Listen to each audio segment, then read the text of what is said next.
지난 한 주간 주의 은혜 가운데 평안하셨습니까? 첫 소도 지나고 무더위도 한 걸음 뒤로 물러나고 있습니다. 장로님 기도하신 것처럼 이제 결실의 계절, 또 가을을 우리가 준비하면서 오늘 8월 마지막 주일 예배를 하나님 앞에 드리고 있습니다.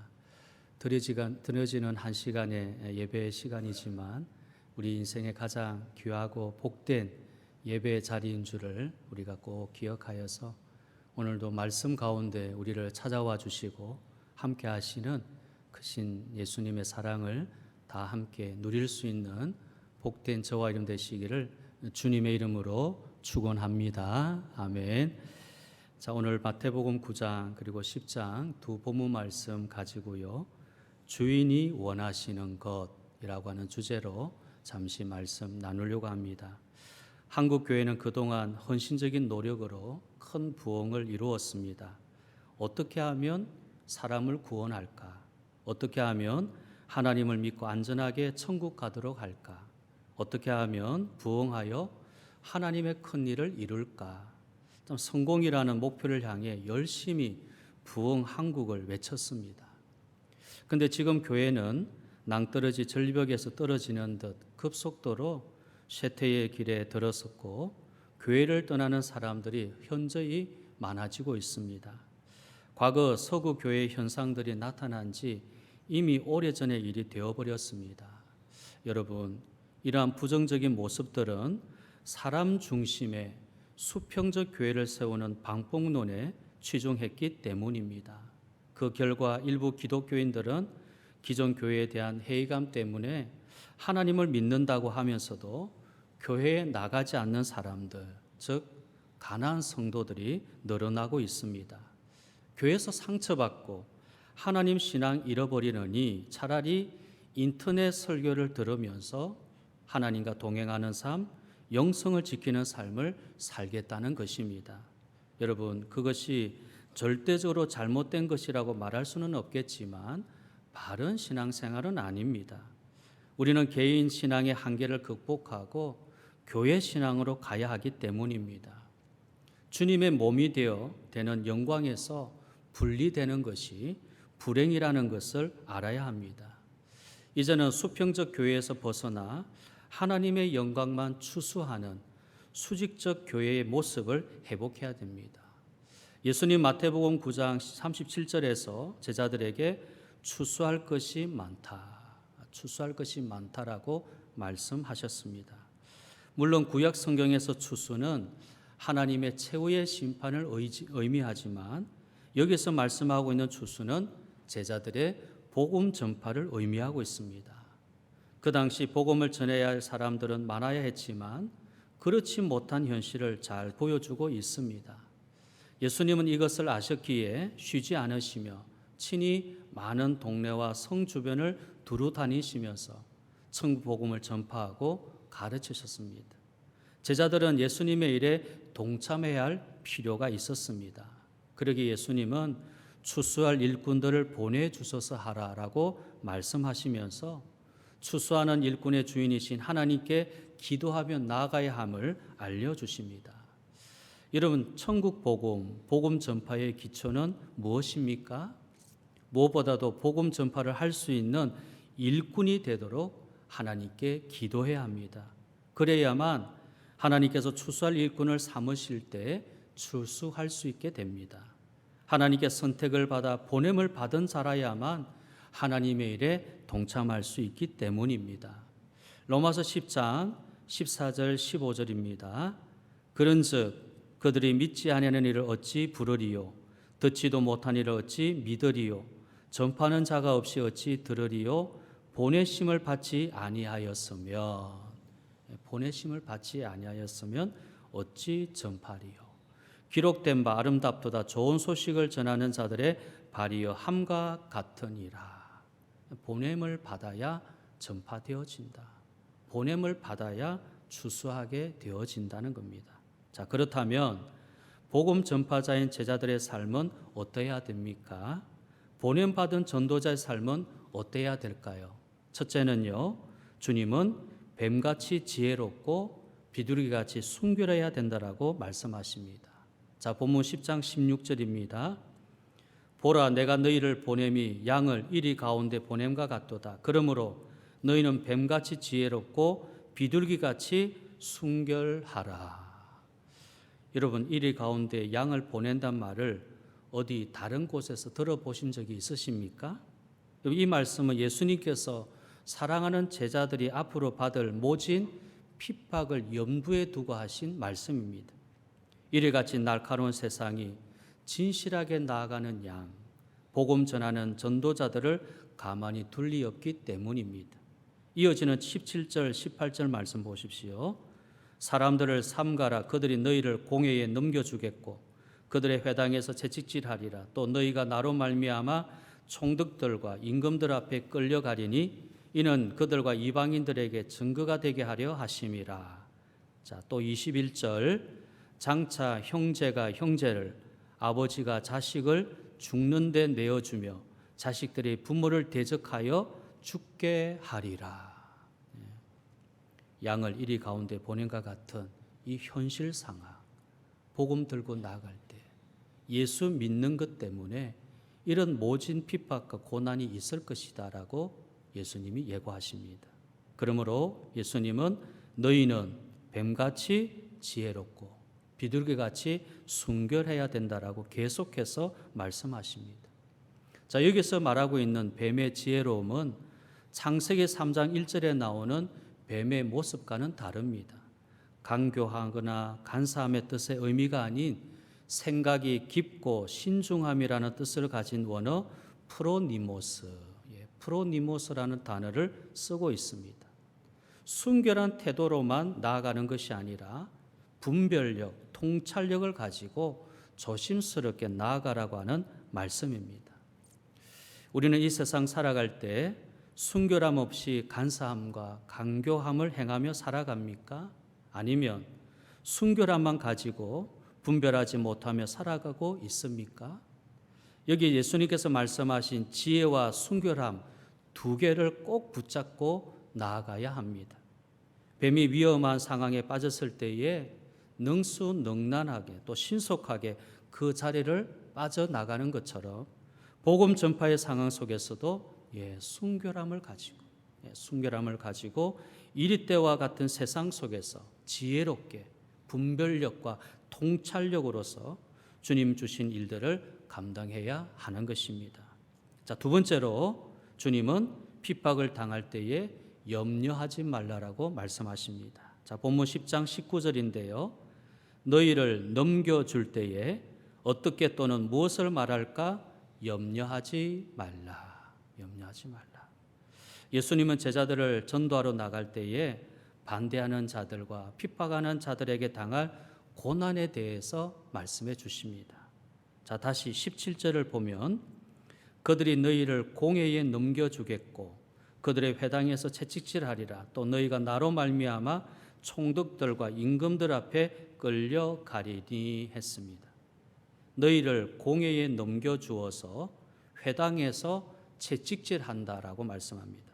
여러분, 회당에서의 채찍질 규정을 보니까 가슴에 10세대, 등은 26대를 때리도록 정해져 있습니다. 그러니까 총 39대를 맞습니다. 우리 가슴 파괴는 10세대, 뒤등에는 2배가 되는 26대의 채찍질을 해당해서 맞게 되어지고요. 너희가 나로 말미암아 총독들과 임금들, 이게 총독들과 임금들은 이방인들을 말합니다. 하나님을 믿지 않는 불신, 하나님을 대적하는 이방 총독들과 임금들에게 끌려가게 되는데 두 손과 목이 결박되어서 완전히 결박되어서 끌려갈 것이다 하는 것입니다. 자, 이러한 고난과 핍박을 받을 때에 염려하지 말라라고 주님이 말씀하십니다. 왜냐하면 성령님께서 전도하는 자들의 마음의 문을 여시고 도와주시기 때문입니다. 그때 너희에게 할 말을 주시리니 20절 말하는 이는 너희가 아니라 너희 속에서 말씀하시는 이 곧 너희 아버지의 성령이시니라. 성령이시니라. 평행 본문인 마가복음 13장 11절에 이렇게 말씀하십니다. 사람들이 너희를 끌어다가 넘겨줄 때에 무슨 말을 할까 미리 염려하지 말고 무엇이든지 그때 너희에게 주시는 그 말을 하라. 말하는 이는 너희가 아니요 성령이시니라. 미리 염려하지 마라. 미리 고문하지 마라. 고난이 있고 핍박이 있을 것인데 그 고난과 핍박을 미리 염려하지 말라. 말하는 이가 이신데 곧 성령이시다. 예수님이 이 땅에 오신 후로부터 지금까지 많은 순교자가 있었지만 그들은 성령님의 주신 능력과 인도를 통해서 하나님의 일에 온전히 동참하였습니다. 매우 어려운 박해 순간이지만 그들은 염려하지 않고 복음의 메시지, 진리가 담긴 말을 끝까지 전했습니다. 사도행전 4장 7절부터 12절 말씀인데요. 사도들을 가운데 세우고 묻되 너희가 무슨 권세와 누구의 이름으로 일을 행하였느냐. 이에 베드로가 성령이 충만하여 이르되 백성의 관리들과 장로들아 만일 병자에게 행한 착한 일에 대하여 이 사람이 어떻게 구원을 받았느냐고 오늘 우리에게 질문한다면 너희와 모든 이스라엘 백성들은 알라. 너희가 십자가에 못 박고 하나님이 죽은 자 가운데서 살리신 나사렛 예수 그리스도 이름으로 이 사람이 건강하게 되어 너희 앞에 섰느니라. 11절 12절 우리 함께 읽겠습니다. 이 예수는 너희 건축자들이 버린 돌로서 집 모퉁이의 머릿돌이 되었느니라. 다른 이로서는 구원을 받을 수 없나니 천하 사람 중에 구원을 받을 만한 다른 이름을 우리에게 주신 일이 없음이라 하였더라. 아멘. 여러분 이 말을 누가 하고 있습니까? 베드로가 하고 있습니다. 혼자 말이 하는가 합니다. 공회 앞에서 모든 이스라엘 백성들 앞에서 이 말을 하고 있습니다. 예수님을 모른다고 3번이나 부인했던 이 베드로가 지금 어떻게 혼자도 아닌 이 공회 앞에서요. 박해하는 이들 앞에서 성령이 충만하여서 예수님에 대한 복음의 메시지를 당당하게 담대하게 전하고 있습니다. 예수님 하신 말씀이 그대로 지금 이 현장에 이루어지고 있다는 것입니다.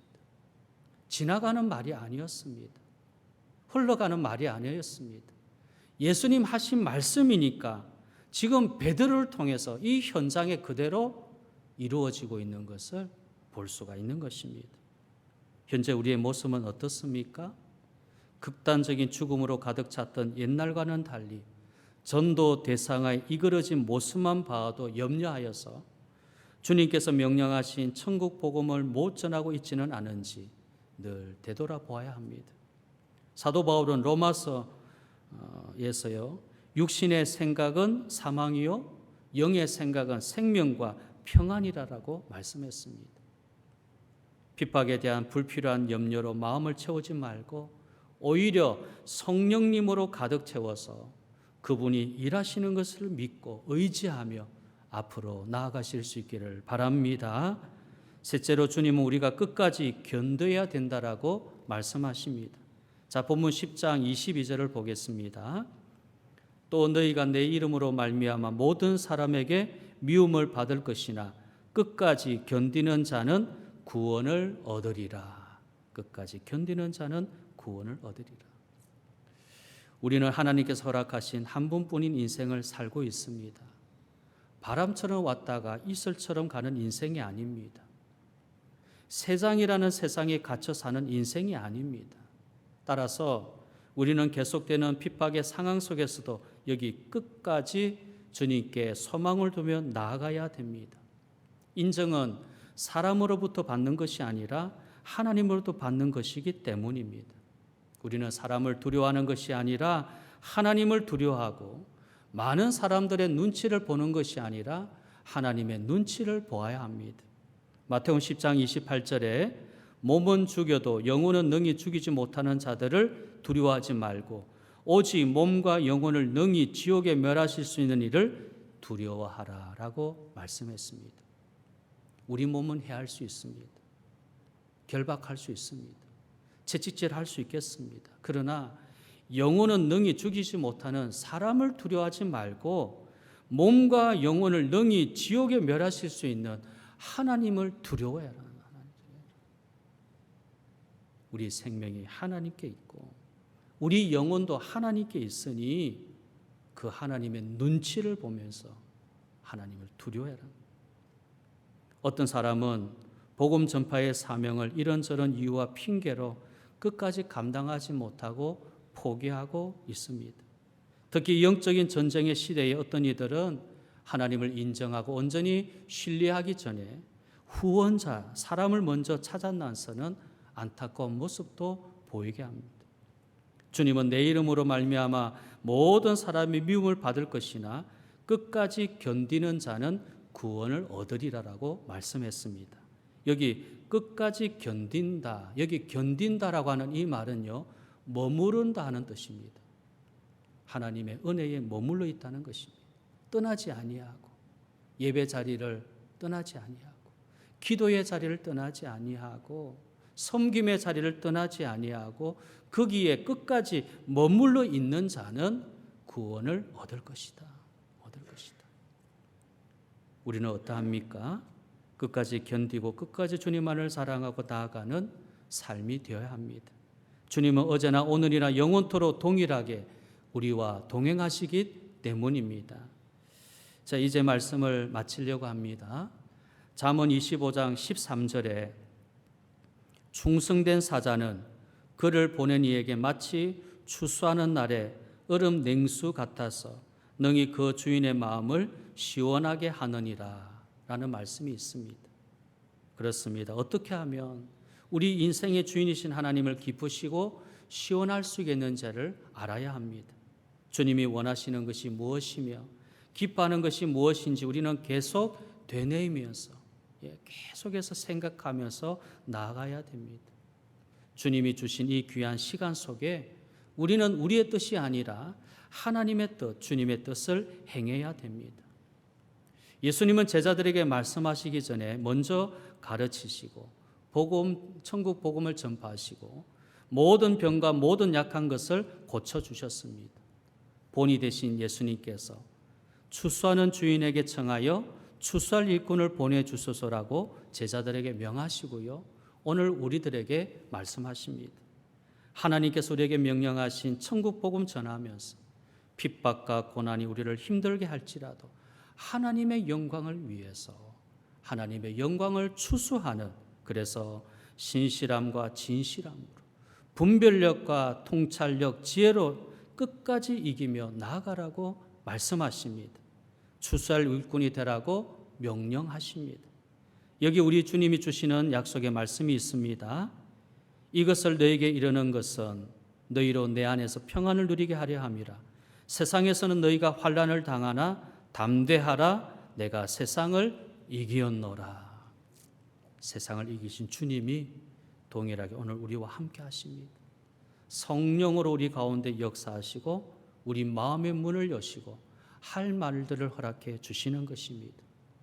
예수님 때문에 어떤 고난과 핍박과 박해가 일달지라도 어쩌면 사탄은 이전의 시대보다 더 강교하게 우리를 유혹하는, 어쩌면 때로 물질의 풍요함과 인간의 어떤 이기적인 어떤 모습들 속에 우리 마음을 휘둘고 흔들어 놓는 그런 속임수로 다가온다 할지라도 오늘 우리가 분별력과 지혜 또 순결함과 진실함으로 주님 앞에 추수의 일꾼으로 쓰임받는 우리 모든 성도와 교회 되어지기를 주님의 이름으로 축복합니다. 아멘.